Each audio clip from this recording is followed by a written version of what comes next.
Welcome guys to another andBeyond motorcycle session. We talk about what's new in the industry, who's doing what to expect, and new arrivals. You see what urban adventures is out there for the beginner and also the hardcore adventure rider. Thanks. We look at equipment, what we need to use, new techniques, and how we evolve as riders in general.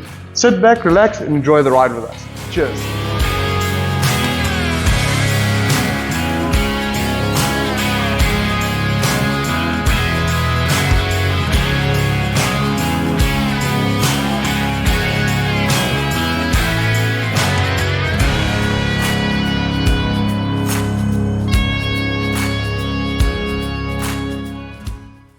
And you know, you've been in a motor vehicle for the last 10 or 15 years.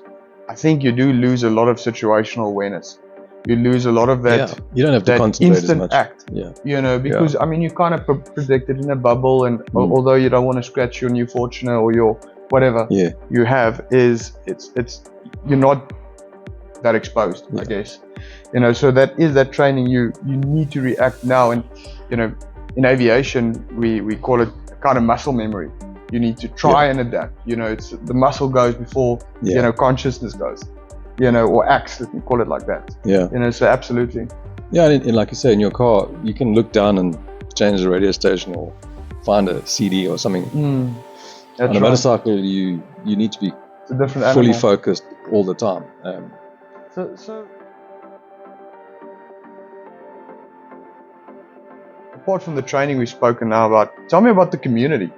You know, you know, because I think there's this overarching theme of individuals in the world that they're not involved in motorcycling, so they kind of have this Mad Max, Rising Arizona, these type of images in their heads. Yeah. And we are so far from that.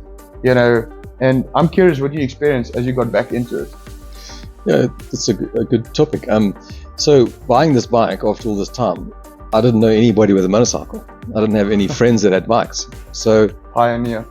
So you need to get into the clubs, and when I mean club, I don't mean a motorcycle club as in some of the patch clubs. I'm talking about brand clubs. Yes. And so that's what I did. I joined the brand club, and they've all got organized events. You're talking to people that have the same bike as you, same interests, and they out of the 50 people in the club, you select one or two people that you resonate with. That's right. And made friendships, which I still have. We still ride together. So people I met in 2008 through bikes, I'm still friends with today. Beautiful. So you join the club and you do the club events, but then you also have your own little group of people that. And how can you say it? Because there is a stigma that clubs is a patch-driven thing or a brand-driven thing, but I want to almost kind of say, like, you've got to find yourself some sort of lifestyle club. Exactly. I mean, there's nothing wrong with a patch club. Some people like that more structured, regimented environment, belonging to something that has it's got a deep history. Yeah, and that's great. You just got to find where your niche is. And that's right. Even when I bought that first bike, do I still have that bike? No. Because as you grow through your life and you're changing your experiences, you change motorcycles and brands, for instance. Yeah.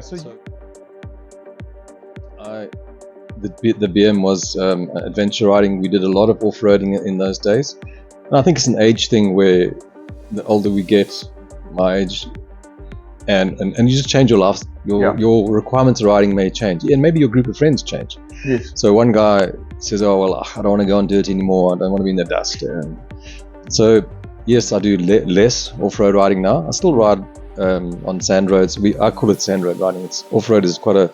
It's like a roof of Africa. People think, are you going on a plastic bike? Yeah, I agree. Goat trails in Lesotho, but that's not. It's more of I call it open roads, like far out roads. Uncharted roads. And the beauty of our country is that there's a lot of places that you need to go on a dirt road to get to these epic places. Yes. So I have no aversion to riding on dirt. I'm quite comfortable doing it. It's just I'm a little bit fussy. I like my bike clean, so if I do a dirt road, I'll spend 3 days trying to get it back to where I want it. But it's like my brother-in-law. He does a road and washes it that evening.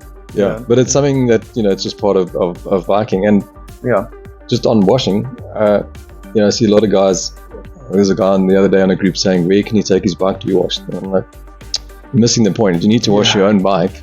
Yes. Because that's kind of a safety check, because if you're washing it yourself, you may see something loose or something wearing or broken. I like that. And you can address it straight away, which is obviously important, that you don't want to break down in somewhere or have an accident because you didn't see a loose bolt. But even, washing your own bike is a type of meditation. Yeah. And it's kind of part of the ride.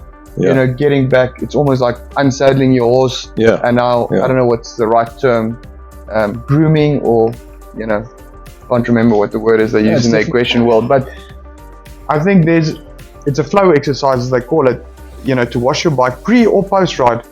And I never thought of it as a safety check, and that's a great point. Yeah. That's an excellent point. But for me, it's a meditative exercise and kind of bringing thanks to my ride.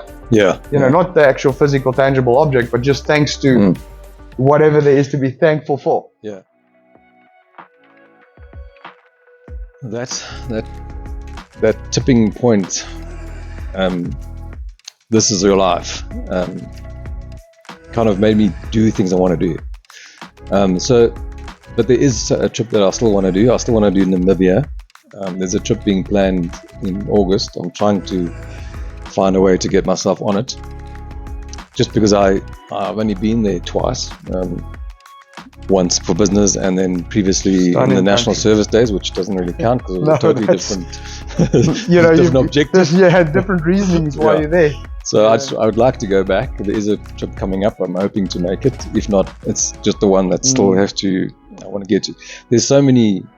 I mean, I know a lot of guys ride overseas and take tours overseas, which is great in the Alps and all that, which must be fantastic. But I think there's just so many places locally that we can explore. I totally agree. And Namibia is it's majestic.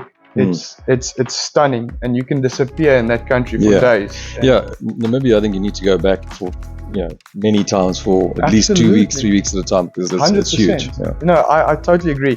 So I'm curious, if you do this ride in August, what are you going to do it on? And have you thought about the type of equipment you'll take with? Just curious. Yeah, so it's mainly an off-road ride. So I'm hoping to take one of our demo Desert X, if I can get that through the management. That is, it's a nice machine, I have to say. Yeah, it's built for that. I mean, that bike is Ducati's first proper off-road bike, being a 21-inch front wheel. So, and all the hype and YouTube videos you read about it, it's true. It's a good first attempt. They've done very well. But so I'm keen to do that. Equipment, I'm going to put a bag on the back and nothing complicated. Yeah, hopefully have the right clothing for conditions and just have fun. I mean, yeah, man. Listen, it's phenomenal. And I just have to warn you. I have done Namibia once, and I did a 2-week thing straight through to Etosha, and it did rain. So don't think that it won't rain. No. Do take something for adverse weather. Yeah, I can say like as I say, and the first time I went, it was very up much north, and I was quite surprised the next time I went how green it was. Because you think Namibia is sand, it's not all like that. Yeah, I mean, Sources Flay and Ludritz, that's enough sand there. But as you go to the Caprivi area and those areas, I mean, it's absolutely stunning. So on this trip, we will have a backup vehicle, which is always preferable because things happen. Bikes do break. There's always that puncture that the hole's so big you can't fix. So so we're going to be taking spare tires, and so maybe you have to put a bike, hopefully not on the trailer, because it's too badly damaged or breaks down completely. But you've got to fail safe. Yeah, exactly. And that is what you want. Yeah. Especially on trips like that. I mean, I'm not comparing it to the long way around at all, but they had 2 spare cars. Yeah. Had rims and pistons. Well, I don't think they had pistons, but they had, shafts and all of these kind of things. Not that you'll take that with, but it's nice to have a fail safe. No, that's right. I mean, you don't want to stop the whole trip for everybody or just one person because of might be just a gear lever that's snapped off. Now you can't ride the motorcycle. Yeah. So, and also what's nice about the backup car is you can put most of your gear there. Yeah, exactly. And you can go light. You can have one strap bag, or you don't have to go you know, carry everything on your motorcycle. You don't have to. You know, and especially this, you know, the Desert X is built for speed. It's basically built on a Dakar type of, you know, genre or vibe. You know, so and so we come to an end of another andBeyond motorcycle session. We had a good chat with either the average rider or hardcore adventurer. Like myself, I sit there and I see if I can extract knowledge or wisdom or any small tip or golden nugget. I hope you got something out of this, and I look forward to seeing you on the next one. Cheers, guys.